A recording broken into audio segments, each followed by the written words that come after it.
감사합니다. 설교 준비를 하다가 한 영상을 보게 되었습니다. 아주 유명한 훌륭하신 목사님의 그런 간증 아닌 간증의 메시지였는데요.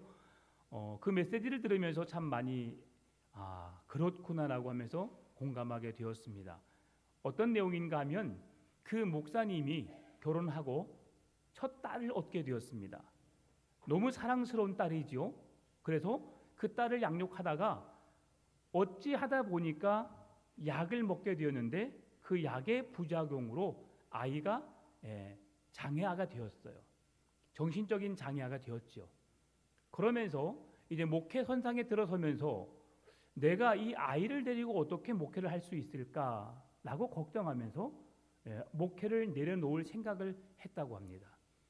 왜 그러는가를 그 목사님이 말씀하시는데, 대부분 그 당시에 교회는, 예수 믿는 사람들은 어떤 세상의 저주로부터 끊김을 당하고 이 세상의 복을 받는 그런 종교로서 기독교를 소개하고 있기 때문에 하나님의 말씀을 가르치는 목사인 내가 내 자녀가 이렇게 복을 받지 못하는 그런 가운데 있는데 어떻게 하나님의 말씀이 그들에게 설득이 되어지고 그 말씀을 내가 선포하며 살 수 있을까? 그것 때문에 그 목사님은 이제 목회를 접고 그만두고 싶은 생각이 있었다고 합니다. 그런데 이제 그런 마음이 한편에 있었고 또 한편에서는 하나님께 기도를 했대요. 하나님, 제가 이런 형편에 어떻게 목회를 할 수 있을까요? 라고 하니까 하나님의 말씀이 그때서야 깨달아지더라는 것입니다. 여러분, 예수 믿으면 다 복 받을까요? 예수 믿으면 다 성공할까요?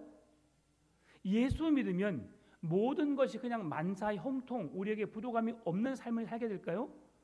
그것이 아니더라는 거죠. 성경을 읽어보니까 엄청난, 내가 생각할 수 없었던 힘듦과 어려움들이 우리의 삶에 내가 예상하지 못한 그 순간에 찾아오게 되고 그 어려움을 겪게 되더라는 것이죠. 그런데 중요한 것은 그 어려움 속에 있지만 내가 그 어려움 속에 나를 찾아오시는 하나님을 만났느냐 만나지 못하느냐에 따라서 우리의 신앙이 행복하냐 행복하지 못하냐, 내가 하나님의 은혜 속에 사느냐 은혜 속에 살지 못하느냐가 결정되어지더라는 것이죠. 그래서 하나님은 그렇구나, 내가 지금 이런 형편에 놓여 있지만 이 딸을 통해서 내가 하나님의 뜻을 발견하게 되고 또 하나님이 원하시는 것이 무엇인지를 바르게 볼 수 있는 눈을 주셔서 그 말씀을 선포하고 그 말씀을 가르치는 자로 나를 세우시기 위해서 내 딸을 연약하게 하셨구나. 이 딸이 나중에는 이제 평생 결혼하지 못하고 부모가 돌봐야겠다라고 생각했었지만 은혜로 좋은 건강한 남자를 만나서 가정을 세워가게 하고 또 그 가정을 통해서 처음에는 정상인이 아니라 비장애인이 장애인과 함께 살려다 보니까 어려움이 있었겠죠. 그래서 문제가 있어서 결국은 다시 내 딸을 데려와야 하나라고 할 정도로 어려움이 있었지만, 그러나 그 모든 것들을 이겨내게 하시고 가정을 회복하게 하시면서 살게 하시는, 그러면서 그 딸을 통해서 부족한 아버지를 위해서 기도하게 하시고 일하시는 하나님을 경험하게 하셨던 그 하나님을 그의 입술을 통해서 고백한 내용을 들었습니다. 그분이 누구신가? 만나교회 김병삼 목사님이시더라고요. 그렇게 훌륭한 목회를 하고 계시지만 그 연약함 속에서도 하나님을 만나게 하셨고 그 하나님의 은혜 속에 그렇게 일하시는 하나님, 그리고 그 하나님을 널리 선포할 수 있도록 사용하신 하나님이 누구시냐? 딸의 연약함을 통해서 다시금 하나님을 바라보게 하시고 하나님의 일하심을 그렇게 몸으로 느껴 행함으로 그 사명을 감당하게 하셨던 그 목사님의 고백을 들었습니다. 여러분, 오늘 우리가 예수님을 믿고 있지만 오늘 우리에게 찾아오는 우리가 예상치 못하는 일들이 우리의 삶 속에 있을 겁니다. 그럴 때 우리는 어떻게 맞이합니까? 왜 나에게 이런 일이, 왜 나에게 이런 어려움이, 왜 꼭 굳이 나에게 오지 않아야 할 이 일이 내게 생기는 걸까라고 하면서 하나님께 원망하거나 불평하는 상황이 있을 수 있다는 사실이죠. 그러나 그 불평이, 그 불만이 감사로 바뀌고 하나님이 하실 일에 대한 기대와 소망으로 바뀌시는 여러분의 믿음 되시기를 바랍니다. 오늘 제가 왜 이 서두에 말씀을 드리느냐? 오늘 본문이 그것을 말씀해 주고 있거든요. 여러분, 다윗은 정말 훌륭한 믿음의 사람이었습니다. 다윗에게 흠잡을 것이라고는 잠시 그가 너무 평탄한 삶을 살고 있었을 때에 낮잠을 자고 일어나서 목욕하는 한 여인을 품고 그 여인을 아내로 맞이했던 일, 그리고 모든 전쟁의 승패는 하나님의 손에 달려있지만 이제 모든 전쟁에 승리하다 보니까 이제 군사가 몇 명이나 되었어 라고 하면서 군사를 계수했던 그 실수, 그 두 번의 실수 외에는 다윗에게는 어떤 문제를 찾아볼 수가 없어요. 그렇게 하나님 앞에서 온전했던 그가 바라보았던 것이 무엇이었을까? 교만했었지요. 그러나 하나님께서 행하신 일들에 대한 믿음의 선포가 있었고, 하나님이 믿음의 조상 아브라함을 통해 약속하신 그 말씀이 자신을 통해 이루어지고 있고 성취되고 있음을 그는 믿음으로 고백할 수 있었습니다. 그 믿음을 바라보고 자랐던 오늘 솔로몬, 그의 삶이 어떠했는가를 오늘 본문이 말씀해 주고 있어요. 여러분, 한 나라의 왕입니다.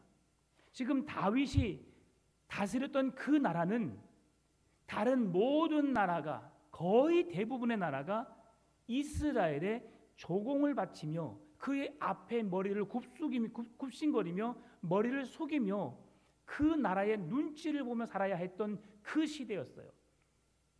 그걸 바라보았던 솔로몬, 참 잘 컸습니다. 교만하지 않고 아버지가 바라보았던 언약의 신실하신 하나님을 바라보고 의지했던 그 믿음을 그대로 보고 경험하며 그렇게 삶을 살아냈던 오늘 솔로몬의 이야기를 하고 있습니다. 오늘 본문의 상황은 어떤 상황이냐? 이제 하나님께서 다윗이 하나님을 향해서 성전을 짓고 싶어 했지만 하나님은 그 성전이 다윗이 아닌 솔로몬에 의해서 성전 짓기를 원하셨고, 오늘 성전은 솔로몬에 의해서 성전이 완공되어졌습니다.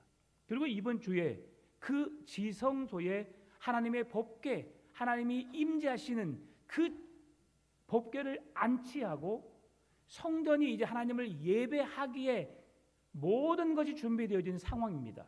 그리고 오늘 본문은 그 성전을 준공하는 준공식이 열리는 시간이에요. 여러분, 세상에서의 준공식을 한번 보십시오. 으리으리한 건물 앞에서 테이프를 끊고 삽을 떠서 그건 기초할 때죠. 죄송합니다. 테이프만 끊어요. 테이프만. 처음에 그 기공식 할 때는 삽을 뜨고 모래를 하지만 준공식 할 때는 이제 테이프를 끊죠. 테이프를 끊는 그 순간에 여러분 어떻습니까? 사람들의 모습 보게 되면, 자 보십시오. 말하지 않지만 이 뒤에 화려함의 건물을 내가 그동안 수고하고 노력해서 이루어낸 결과입니다라는 것을 자랑스럽게 뽐내듯이 그 앞에 서 있습니다. 그래야죠. 그렇게 멋진 준공식에서 교회를 다 지어놓고 거기서 펑펑 울면서 통곡하면서 왜 이런 일이라고 하면서 후회하는 사람은 아무도 없습니다. 그런데 그러한 자리에서 자신을 뽐내고 자신의 이름을 드러내고 온 세계 앞에 왕의 위엄을 자랑할 법도 한데, 그 자리에서 솔로몬이 행한 행동이 우리를 놀랍게 합니다. 그 말씀이 바로 13절이에요. 우리 같이 읽어볼까요? 솔로몬이 일찍이 노스로 대를 만들었으니 길이가 5 규빗이요 너비가 5 규빗이요 높이가 3 규빗이라. 뜰 가운데 두었더니 그가 그 위에 서서 이스라엘의 모든 회중 앞에서 무릎을 꿇고 하늘을 향하여 손을 펴고. 아멘. 지금 솔로몬이 행한 일이 보통 준공식에서 바라볼 수 없는 일이 일어나고 있어요. 모든 나라가 그를 위엄 있게 바라보고 하나님의 성전이 지어졌음에 모두가 기뻐하고 즐거워하는 그 순간에 묵묵히 무릎을 꿇고 하늘을 향해 손을 들어 기도하고 있다는 사실이죠. 이 말씀은 무슨 말씀입니까? 하나님 앞에 나는 아무것도 아닙니다. 이 모든 일은 하나님이 하셨습니다라고 고백하는 겸손한 솔로몬의 자세를 볼 수 있습니다. 뭔가 일을 행하고 그 일이 완성되어졌을 때에 이 일을 이루신 하나님의 이름을 높이시는 여러분 되시기를 바랍니다. 그 자리에 내가 서 있는 것이 아니라 하나님이 높임을 받기를 원하십니다. 사람이 죄일 되는 목적이 무엇이뇨? 하나님을 영화롭게 하는 것과 그의 이름을 영원토록 즐거워하며 그의 이름을 기뻐하게 하는 것이 사람의 본분이라고 요리문답에서는 말씀해 주고 있어요. 사람이 살아가는 목적, 하나님의 영광을 위하여 하라. 성경에서도 분명히 말씀해 주고 있습니다. 우리의 삶을 통해 하나님이 높임을 받으셔야 하고 하나님의 영광을 받으셔야 하는 것이죠. 오늘 솔로몬의 모습을 통해서 그의 가장 겸손한 고백이 어떻게 드러나느냐? 오늘 본문을 통해서도 나오고 있어요. 14절 15절에서 그가 하나님을 찬양하며 그 기도로 시작합니다. 그리고 하나님을 어떻게 고백하느냐? 이스라엘의 하나님 여호와라고 14절, 16절, 17절에서 말씀해 주고 있어요.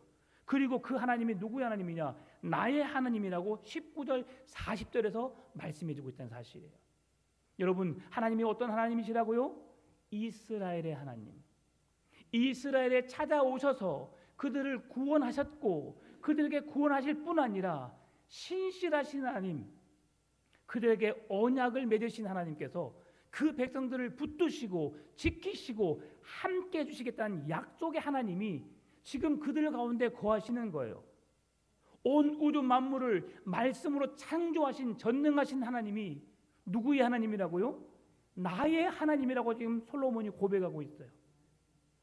여러분, 온 세상의 창조주 되신 하나님이 누구의 하나님이 아니라 나의 하나님이 되시기를 바랍니다.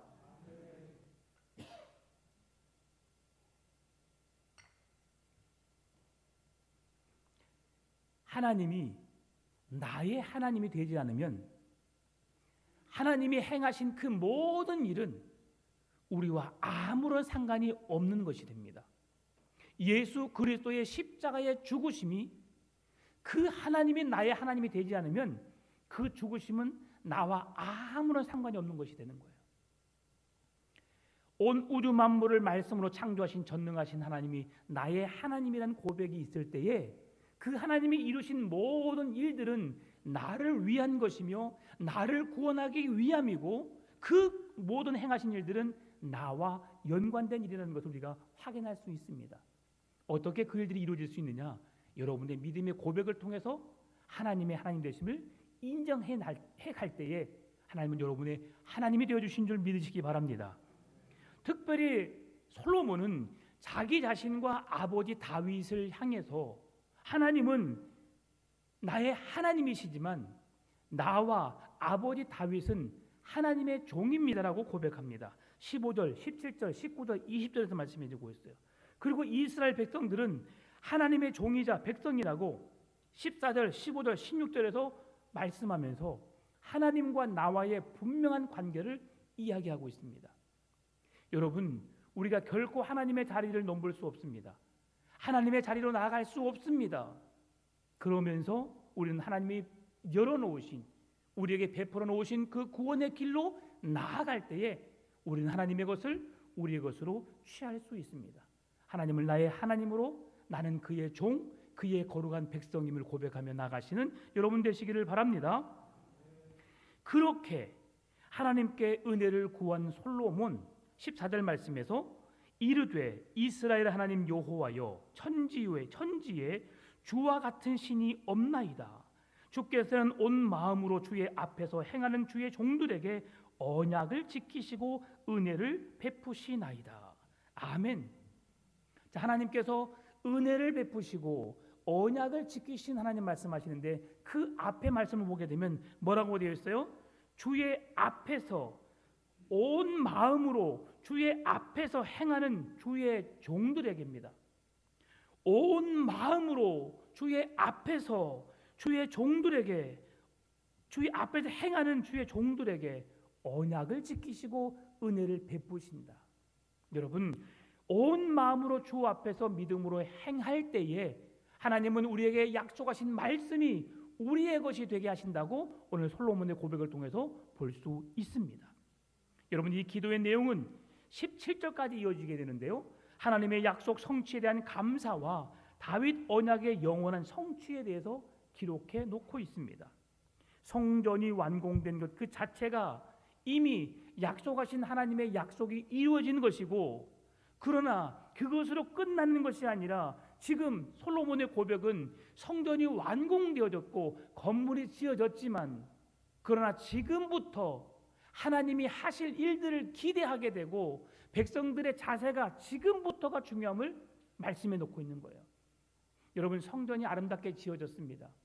성전이 아름답게 지어진 것을 사람들은 자랑 삼아하고 그것을 매우 만족해 합니다. 여러분, 성전이 성전으로서의 역할을 감당해내는 이유는 무엇입니까? 그곳에 찾아오셔서 임재하시는 하나님, 우리가 드리는 찬송과 기도와 예배를 통해 영광 받으시는 하나님이 이곳의 주체가 되어야 된다는 사실입니다. 우리가 모여서 함께 예배하고 찬송하는 이 행위가 중요한 것이 아니라 이 행위를 통해 영광 받으신 하나님이 지금 우리와 함께 계시느냐, 내가 부르는 찬송과 기도와 말씀이 그 하나님을 향하고 있느냐가 중요한 거예요. 그래서 주일날은 목사를 만나러 오는 것이 아니라, 성도를 만나러 오는 것이 아니라 누구를 만나러 오는 거예요? 하나님을 만나러 오는 거예요. 그 하나님을 만나는데 우리가 함께 교회에서 목사님도 보고 권사님도 보고 장로님도 보고 집사님도 보고 성도님들도 보는 거예요. 왜요? 주의 이름으로 내 안에 계시는 성령이 내 안에 교회가 되어주심으로 그 작은 교회가 모여서 대그룹 공동체 교회를 이루어 가기 때문에 그런 것입니다. 그래서 우리는 이 예배를 통해서 하나님을 만나야 합니다. 하나님께 모든 영광과 찬송을 올려드리는 우리의 믿음 되시기를 바랍니다. 솔로몬은 이 모든 일들을 자기의 생각에 머물러 하나님을 그 굴레 안에 집어넣지 않습니다. 하나님이 지금 솔로몬이 고백한 성전의 의미는 하나님이 찾아와 임재하시는 곳, 그 모든 백성들의 기도와 제사를 통해 영광 받으시는 곳. 그래서 솔로몬은 그 하나님이 성전 안에 머물러 있는 것을 원하지 않고 계세요. 성전에 찾아오셔서 백성들의 하나님이 되어주셨지만 하늘들의 하늘이라도 하나님을 감당할 수 없다. 왜 그렇습니까? 하나님은 스스로 계신 하나님이시고 온 우주 만물에 안에 계신 곳이 없으신 하나님이기 때문에 그 하나님을 성전 안에만 제한하여서 넣어두기 싫다는 것을 말씀해 주고 있어요. 그래서 그 성전 안에 계신 하나님을 향해서 백성들에게 부탁하고 있습니다. 하나님께 간구하고 있어요. 하나님, 이 백성들의 기도를 들으시옵소서. 이 백성들의 기도를 들으시고 응답해 주시옵소서. 이 백성들의 연약함을 하나님 불쌍히 여겨주시되 이들이 지은 죄로부터 구별되게 하시고 죄를 지어 고통 중에 있다 할지라도 다른 나라로 끌려가서 포로로 붙잡혀 삶을 살지라도 그곳에서 하나님을 향해 부르짖는 기도를 주님 들으시옵소서 라고 하는 내용이 이거예요. 하나님 그 백성들을 보시고 그 백성들의 기도를 들으시고 그 백성들의 형편과 처지를 아신 하나님, 그들을 불쌍히 여겨주시고 용서해 주십시오. 그리고 그들의 기도에 하나님 응답해 주시라고 기도하는 솔로몬의 간구를 볼 수 있습니다. 하나님 보시옵소서. 그리고 나의 기도를 들으시옵소서. 그리고 나의 연약함을 용서하여 주십시오. 그리고 다시금 하나님의 말씀으로 하나님의 능력으로 새롭게 변화되게 하옵소서. 이것이 솔로몬의 기도입니다. 기도는 모든 것이 폐허가 되고 희망의 풀 한 포기가 보이지 않는 상황 속에서도 다시금 일어설 수 있도록, 다시금 시작할 수 있도록 우리에게 회복의 길로 이끄는 것이 기도입니다. 내가 할 수 없습니다. 나는 할 수 없습니다. 그러나 하나님이 하시면 됩니다. 라고 하나님이 하실 일들을 주께 내어 맡기고 주님이 하실 일들을 믿음의 눈으로 지켜보는 것이 기도입니다. 그래서 우리가 기도할 때에 그 일이 이루어지지 않았다 할지라도 낙심하지 않을 이유는 그 기도가 하나님의 마음에 합한 기도라면 반드시 응답이 있을 것이기 때문에 우리는 기도를 낙심하지 않고 포기하지 않고 끝까지 기다리는 거예요. 참고 인내하는 자에게 아름다운 기도의 열매가 맺혀지게 되는 줄 믿습니다. 왜 그렇습니까? 하나님께서 언약에 신실하시기 때문이에요. 오늘 말씀 속에서 15절에서 아까 말씀하셨죠? 14절에서 주께서는 온 마음으로 주의 앞에 행하는 주의 종들에게, 온 마음으로 주 앞에서 행하는 종들에게 언약을 지키시고 은혜를 베푸시는 하나님이시기 때문이죠. 그러니까 우리가 말씀을 지켜내고 말씀대로 살아내면 우리의 삶이 어려울 수 있어요. 예상치 못한 일들을 경험하게 될 수 있어요. 그러나 하나님은 우리를 불쌍히 여기시고 우리의 기도를 들으시고 우리에게 응답하신 하나님을 만나게 해주시겠다는 사실입니다. 여러분, 믿음으로 서가신 여러분 되시기를 바랍니다. 하나님의 말씀에 순종하는 일은 하나님의 거룩한 백성들의 의무입니다. 우리는 반드시 순종하고 반드시 그 말씀을 지켜내야 하는 것입니다. 그럴 때에 하나님의 역사가 우리 가운데 나타나게 되기 때문이죠. 특히나 왕은 더 백성들의 모범이 되어야 하고 더욱 전심으로 주의 말씀에 순종해야 하는 것이죠. 그래서 왕은 평생 하나님의 율법서를 곁에 두고 읽으면서 하나님을 경외함으로 말씀을 지켜 나가는 것입니다. 이러한 성경에 기초하여서 세워진 나라가 미국이지요. 미국이 그래서 말씀에 기초하여서 말씀대로 살아내겠습니다라고 서약하지만 지금은 그 뜻을 온전히 이뤄내지 못하고 있어요. 여러분, 우리 그리스도인들 또한 말씀 앞에 서서 말씀을 지켜내기 위해서 몸부림쳐야 합니다. 그래야 세상 사람들이 우리의 모습을 보고 하나님을 만나게 되는 것이죠. 여러분, 그래서 솔로몬이 더 간절히 기도했던 것이 뭐냐? 오늘 16절 17절에서 말씀해 주고 있어요. 이스라엘의 하나님 여호와여, 주께서 주의 종 내 아버지 다윗에게 말씀하시기를 내 자손이 그들의 행위를 삼가서 내가 내 앞에서 행한 것 같이 내 율법대로 행하기만 하면 내게로부터 나서 이스라엘 왕위에 앉을 사람이 내 앞에서 끊어지지 아니하리라 하셨사오니 이제 다윗을 위하여 그 허락하신 말씀을 지키시옵소서. 그런즉 이스라엘 하나님 여호와여 원하건대 주는 주의 종 다윗에게 하신 말씀이 확실하게 하옵소서. 16절의 끝부분에 허락하신 말씀을 지키시옵소서. 다윗에게 하신 말씀이 확실하게 하옵소서라고 17절에서 말씀해 주고 있어요. 이 두 고백을 통해서 지금 솔로몬이 얼마나 하나님을 신뢰하고 있는지, 하나님 약속에 신실하시지요, 반드시 약속을 지키시는 분이시죠, 아버지 다윗에게 말씀하셨던 것을 확실하게 하시고 그 말씀을 지키시옵소서 라고 고백하는 거예요. 이때까지 우리 솔로몬의 믿음이 얼마나 좋습니까? 하나님이 허락하신 말씀을 반드시 지켜주셔야 합니다.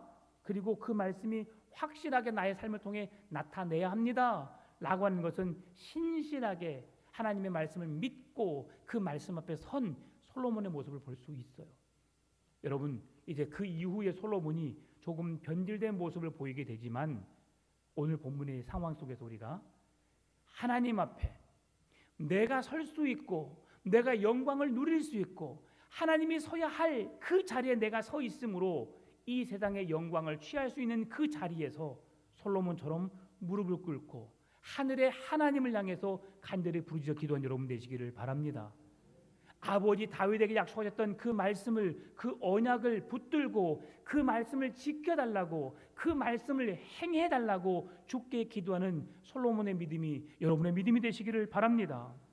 솔로몬은 하나님의 성전을 향해서 이제 그렇게 고백하고 있어요. 하나님과 만남의 장소, 하나님과 소통의 장소.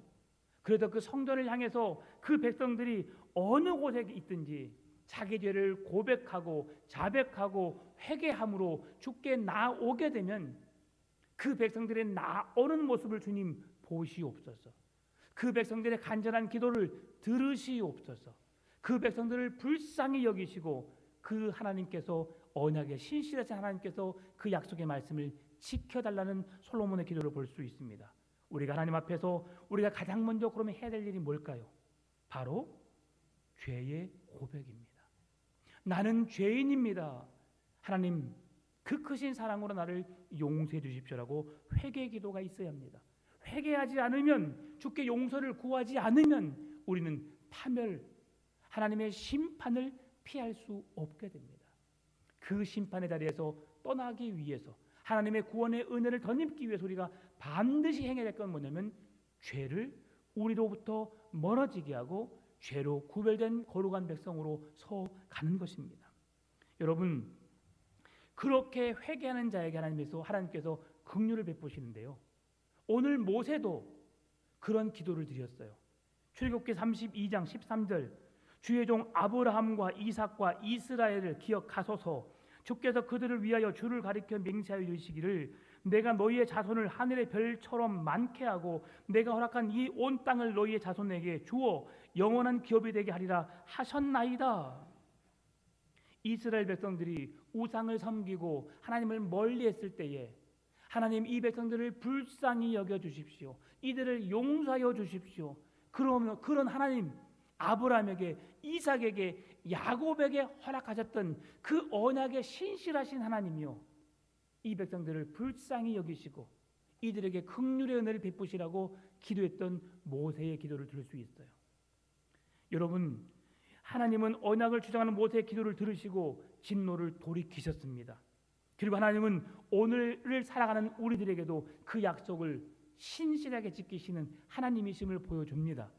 고린도후서 1장 20절 22절, 하나님의 약속은 얼마든지 그리스도 안에서 예가 되니 그런즉 그로 말미암아 우리가 아멘하여 하나님께 영광을 돌리게 되느니라. 우리를 너희와 함께 그리스도 안에서 굳건하게 하시고 우리에게 기름을 부으신 이는 하나님이시니 그가 또한 우리에게 인치시고 보증으로 우리 마음에 성령을 주셨느니라. 아멘. 하나님께서 오늘 우리에게 말씀하신 것이 언제든지 이루어진다는 사실, 하나님의 약속은 우리에게 예가 된다. 아니가 아니라 하나님은 언제든지 응답하신다. 그러니 우리가 어떻게 해야 된다? 아멘으로 화답하라. 아멘은 하나님의 말씀이 그렇게 되는 줄 믿습니다. 하나님의 약속은 신실합니다. 그 약속은 반드시 이루어질 것입니다. 내 삶을 통해 나타나게 될 것입니다라는 믿음의 고백이 아멘입니다. 하나님이 하십니다. 하나님의 능력이 내 삶을 통해 나타나게 될 것입니다라는 아멘의 고백이 우리의 삶 속에 늘 끊임없이 지속되시기를 바랍니다. 그렇게 할 때 우리를 굳건하게 하시고 우리에게 기름 부으신 하나님께서 성령을 내 안에 부어주시면서 성령의 은혜로 살게 하시겠다고 말씀하십니다. 그러면 요한일서 1장 9절, 만일 우리가 우리 죄를 자백하면 그는 미쁘시고 의로우사 우리 죄를 사하시며 우리를 모든 불의에서 깨끗하게 하실 것이요. 아멘. 이것이 하나님이 우리 안에 거하시게 하실 수 있는 명확한 확실한 증거의 말씀입니다. 우리 죄를 자백하면 그는 미쁘시고 의로우사 우리 죄를 사하시며 우리를 모든 불의에서 깨끗하게 하실 것이요. 깨끗하게 하실 뿐만이 아니라 하나님은 더 좋은 것을 우리에게 주십니다. 하나님은 우리에게 어떤 대가를 원하지 않습니다. 그냥 한없이 용서하시고 사랑하신 분이 하나님이세요. 자신이 지은 죄를 숨기는 자는 형통할 수 없습니다. 그러나 죄를 자복하고 버리는 사람은 하나님께 불쌍히 여김을 받을 수 있습니다. 하나님의 말씀에 대한 순종은 우리의 삶을 승리로 이끌어갑니다. 그러나 불순종은 패배와 포로의 징계로 연결됩니다. 솔로몬은 백성이 전쟁에서 패할지라도 하나님의 이름을 인정하고 성전으로 향하여서 성전에 나와서 회개함으로 주께 기도하면 그 기도를 들으시고 백성들을 불쌍히 여기시고 그들의 기도에 응답하셔서 그들의 하나님이 되어주시라고 기도하는 왕의 기도를 볼 수 있습니다. 오늘 여러분의 기도가 우리의 가정을 위한 기도요, 자녀들을 위한 기도일 수 있지만 이 나라와 함께 믿는 모든 그리스도인들에게 하나님의 거룩한 말씀 앞에 부끄럽지 않은 자로 서게 하시고 그 백성들을 구원해 주시고 그들을 만나 주시라고 기도하는 솔로몬의 중보기도가 오늘 우리의 기도가 되시기를 바랍니다. 기도는 세대를 초월하여 상황과 환경을 뛰어넘게 합니다. 그리고 기도는 하나님의 구원을 경험하게 하는 통로가 됩니다. 오늘도 이 기도를 통해서 하나님을 만나시고 하나님께 부르짖어 기도하심으로 기도의 능력을 경험하시고 기도를 통해서 하나님의 일하심을 경험하게 되시는 온전한 믿음의 삶으로 승리하시기를 주님의 이름으로 축원합니다. 참 좋으신 아버지 하나님 감사합니다. 이 기도라는 무기